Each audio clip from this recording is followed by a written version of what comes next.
Do you remember the very first day you flung open the doors of your private practice? Perhaps you can recall that kind of nervous excitement you had about seeing your first patient, or the pride you had when you launched your website and chose all those nice brand colours. Ask yourself the question, however, how do you feel about your private practice today? Do you still love it as much, or has your private practice enthusiasm dwindled? Hi, I'm Dr. Cass Spencer-Smith of Private Practice Ninja.tv, and if you're new to the channel, hit that subscribe button and click the notification bell and we'll let you know when we're releasing a new video. Now, I'm on a mission to make private practice fun again. So if you've been feeling a bit glum or resentful, here are my top tips for getting your private practice mojo back. My first tip is to revisit why you got into private practice in the first place. For many clinicians, it's about earning a good living, but I'm willing to bet it's a bit more about freedom. Freedom to work in the way that you want to and to see the kind of patients you want to, not the ones you don't want to see. And recently, one of my wonderful physio colleagues said to me, "Do you know what, Kath? People describe me as a lifestyle physio because I fit my physiotherapy around my lifestyle." And he went as far as to say he felt a bit guilty for not seeing more patients. But you know what? I think he's got it just right.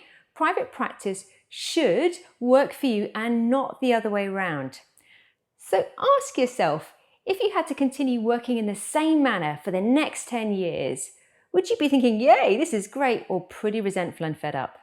If so, I give you permission to make some big changes. The second thing I want you to do is stop doing all those things you don't want to be doing.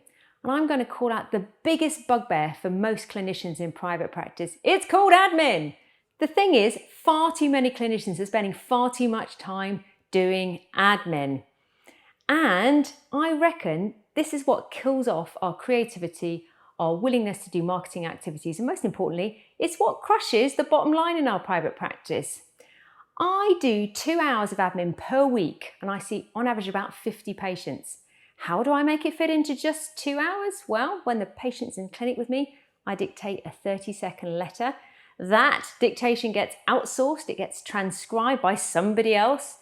The letter itself are the patient's notes, so there's no duplication. And very importantly, everything else, answering patient emails, picking up the phone to people, doing the billing, etc., is outsourced. The 2 hours on admin I do spend are the 2 hours that only I can deal with. That means answering emails to patients' queries that only I can answer, looking through test results, and maybe liaising with colleagues. So if you're doing more than 2 hours admin per week, it's time to look closely at outsourcing. And I'm guessing the majority of people who don't outsource enough are probably physios and osteos. Why is that? And I say this with love and compassion. It's because you've never been taught to outsource. And one of the things I hear all the time is, I can't do that. I can't outsource my dictation because A, it costs too much. No, it doesn't, because a medical administrator's hourly rate is much less than yours. I'm not good at dictating. Give it a week. It's only talking after all. And thirdly, I need special equipment. No, you don't. Your smartphone makes a wonderful dictaphone.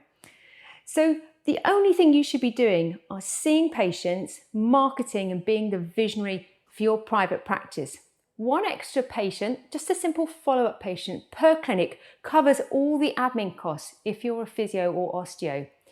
And you might be thinking, well, I don't know how to get that patient, the extra patient, into clinic. Well, if you're freeing up your admin time, you're going to have plenty of time for marketing. So it's a no-brainer. Do you want to be seeing patients or doing admin? And by the way, if you're thinking you can't afford a MedSec, a whole MedSec, you don't have to. Plenty of companies are very, very happy to provide you with medical administration in little slices and hourly rate.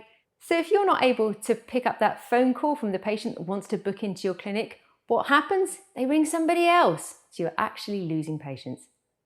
The third mojo tip I have for you is to find yourself a tribe. Private practice can be a lonely place if you let it. And if you've been used to working in the NHS or somebody else's clinic, you had wraparound clinicians who were there to sort of support you, give you, a cheer up if you'd had a harsh day. Private practice can be a competitive and lonely place, so you need to surround yourself with like-minded clinicians who are going to support you, share with you business ideas, and have somebody to sort of knock ideas around with. And if you're looking for your tribe, why don't you consider joining the Private Practice Ninja Academy? You'll learn how to grow a fantastic private practice no matter where you are on your clinical journey, and you'll be surrounded by like-minded clinicians who are like you, friendly, approachable, and want to do a great job.